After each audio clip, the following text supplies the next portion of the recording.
Recently 3i Atlas নিয়ে পুরো social media এবং নিউজ চ্যানেলগুলো ব্যস্ত হয়ে পড়ছে। এবার এই 3i অ্যাটলাস এই ব্যাপারটা কি? এটা হলো একটা অ্যাস্টেরয়েড, মানে ইন্টারস্টেলার অবজেক্ট, অর্থাৎ এটা বাইরের জগৎ থেকে, মানে আমাদের সৌরমণ্ডল, আমাদের 9টা গ্রহ আর সূর্যকে নিয়ে যে সৌরজগৎ, সেটার বাইরে থেকে এসছে এবং সেটা বৃহস্পতির কাছ দিয়ে ঢুকে এবং সৌরমণ্ডলকে ক্রস করছে বর্তমানে।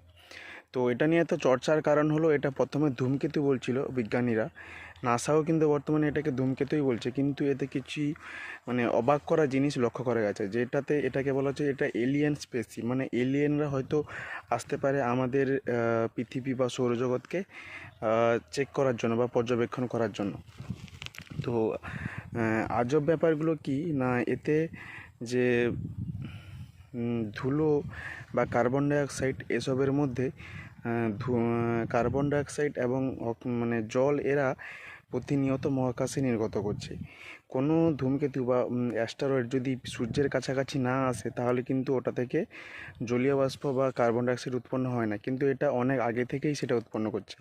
তাছাড়া বিভিন্ন অবজারভেটরি বা টেলিস্কোপ দিয়ে দেখলে এটা এর উজ্জ্বলতা বাড়িয়ে ফেলছে, মানে এটা আরও ব্রাইটনেস এর বাড়াচ্ছে।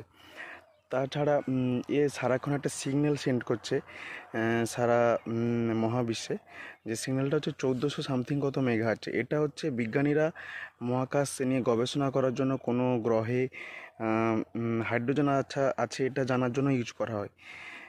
তো এই বিষয়গুলো দেখে বিজ্ঞানীরা বা সমস্ত দেশের যে যারা স্পেস নিয়ে গবেষণা করছেন, তারা কিন্তু যথেষ্ট আতঙ্কে রয়েছে। আর এটা আরেকটা অবাক করা বিষয় হলো, এটার মধ্যে মানে এমন একটা সিস্টেম আছে যেটা সূর্যের কাছাকাছি আসছে, তার স্পিড বাড়া উচিত, অর্থাৎ সূর্যের যে মাধ্যাকর্ষণ শক্তি সেটাকে টানা উচিত, কাছে আকর্ষণ করবে, কিন্তু এটাকে আকর্ষণ করতে পারছে না সূর্য, মানে এর স্পিড বাড়ার বদলে কমে যাচ্ছে। মানে সে যেখানে পিক স্পিডে থাকা উচিত সেখানে সে টার্নিং নিয়ে নিচ্ছে আবার বেরিয়ে যাওয়ার জন্য।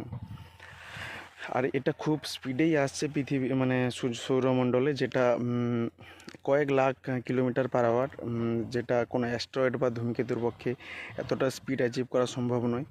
তাই এই সব বিষয়গুলোর জন্য এতটা তোলপাড় হয়েছে। তো আপনারা আরও এই বিষয় জানার জন্য আমাকে ফলো করুন, আমি আস্তে আস্তে বিষয়গুলো আপনাদের বোঝাবো।